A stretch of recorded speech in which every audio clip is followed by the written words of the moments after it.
On a Thursday morning in January, Marcus sat in a glass-walled conference room on the 32nd floor of Goldman Sachs Tower. Across from him, two people from Human Resources. He had been at the firm for 14 years. When the meeting ended 12 minutes later, Marcus was no longer a vice president at Goldman Sachs. He was 41 years old. He had earned $750,000 the year before, and he had $39,000 in savings. I'm Margot. This is Burn Rate, File 002. How a man who spent 14 years making more money than 99% of Americans managed to accumulate almost none of it. Marcus grew up in Parsippany, New Jersey. His mother was a dental hygienist. His father drove a route for UPS for 22 years. They owned a 3-bedroom house. They drove used Toyotas. They were careful with money because they had to be. Marcus was the first in his family to go to Princeton. He studied economics. He was recruited into Goldman's analyst program in 2009, during the recovery from the financial crisis. His starting salary was $85,000. His father made $41,000. His first year-end bonus arrived in February 2010, $68,000 after tax. He called his father from the parking garage. His father said, "Don't spend it all." Over the next 14 years, Marcus was promoted 5 times. Analyst, associate, senior associate, vice president. His compensation grew almost every year. By 2022, he was earning $410,000 in base salary and $340,000 in annual bonus. When Marcus got his VP title in 2016, he and his wife bought a house in Greenwich, Connecticut. $3,200,000. 4 bedrooms, a finished basement, a backyard with a fire pit. The commute to Manhattan was 55 minutes by train. His wife, Claire, left her job in marketing to raise their 2 daughters. His daughters attended a private school in Greenwich that cost $31,000 per child per year. He joined a country club because his colleagues were members, because it was where business happened. Here is the number that no one at Goldman ever discussed. The effective tax rate on Marcus's income, when you combined federal, New York State, and New York City taxes, was 47.3%. On gross income of $750,000, Marcus took home approximately $395,000, not $750,000. $395,000.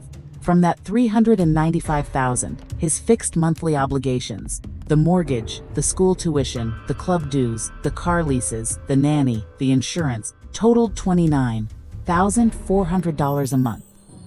That is $352,800 per year. After fixed costs, Marcus had $42,450 left for the year. That is $3,500 a month for food, clothing, travel, entertainment, gifts, home maintenance, and emergencies. For a family of 4 in one of the most expensive counties in America, the actual spending was not $3,500. It never was. In 2022 alone, the family spent $49,000 on travel, $11,000 on holiday gifts, $8,000 on home maintenance, and $7,000 on the kind of restaurant tabs that happen when you are a VP at Goldman, and someone always orders another bottle. The gap between what Marcus spent and what he had left was covered the same way most people cover gaps: credit cards, and eventually, a home equity line of credit. He told himself the bonus would fix it. Every year, the bonus would fix it. In October 2022, Goldman Sachs announced it would cut approximately 3,200 positions, its largest round of layoffs since the financial crisis. Marcus was not concerned. He had never been laid off. He was a producer. He had relationships. On January 11, 2023, Marcus received a calendar invite at 8:47 a.m. The subject line read, "Brief Sync, HR." He knew immediately. The meeting lasted 11 minutes. He was given 90 days of severance. He was escorted to his desk to collect his belongings. By 11 a.m., his Goldman email had been deactivated. The severance was $112,000 before tax. After tax, approximately $61,000. His mortgage payment was due in 19 days. He did not tell Claire immediately. He told her 3 days later, on a Saturday morning, at the kitchen table. She asked how much they had saved. He told her $39,000. Claire pulled up the credit card statements. Together, they opened every account. The total outstanding balance across 4 credit cards was $147,000. The HELOC balance was $212,000. Claire asked one question that Marcus said he still thinks about. She said, "Where did it go?" And he could not answer her. Not because he was hiding anything, because he genuinely did not know. They listed the Greenwich house in March 2023. The real estate market had cooled.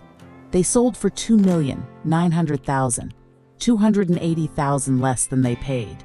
After the agent commission and payoff of the mortgage, they cleared $119,000. The daughters were pulled from private school in June. They enrolled in the Greenwich public school system in September. Marcus said his older daughter, who was 9, asked him once if they were poor. He told her no. Marcus began his job search in January. He sent 43 applications over 6 months. He received 8 interviews. He received no offers. The market for senior finance roles in early 2023 was the worst it had been in over a decade. For 7 months, Marcus and Claire lived on the house proceeds, the remaining severance, and Claire, who had returned to freelance marketing work. Their combined income for 2023 was $61,000. In August 2023, Marcus accepted an offer from a mid-sized asset management firm in Stamford, director level, total compensation, $280,000. He took it the same day it was offered. Marcus is now 43. He and Claire rent a 2-bedroom apartment in Stamford for $3,100 a month. Their daughters are in public school. They have paid off 2 of the 4 credit cards. The HELOC is on a repayment plan. They have $62,000 in savings. The thing about Marcus's story that is hardest to process is that he was not irresponsible. He was not a gambler. He did not have a secret. He simply built a life calibrated to an income, and then an income calibrated to a life, until the two were so tangled that stopping felt impossible. In a country where income is often mistaken for wealth, where a title and a salary feel like a destination rather than a rate, Marcus was not an outlier. He was a pattern. Marcus told me one thing he would do differently. He said, "I would have paid myself first.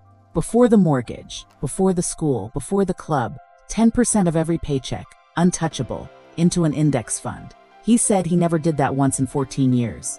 If you earn a salary that impresses people at dinner parties and have less than 3 months of expenses in a liquid account, this story is about you. It doesn't matter what the number is. I'm Margot. This was File 002. File 003 drops next Tuesday. The couple who built a $4 million real estate portfolio and had to sell all of it in the same month. See you then.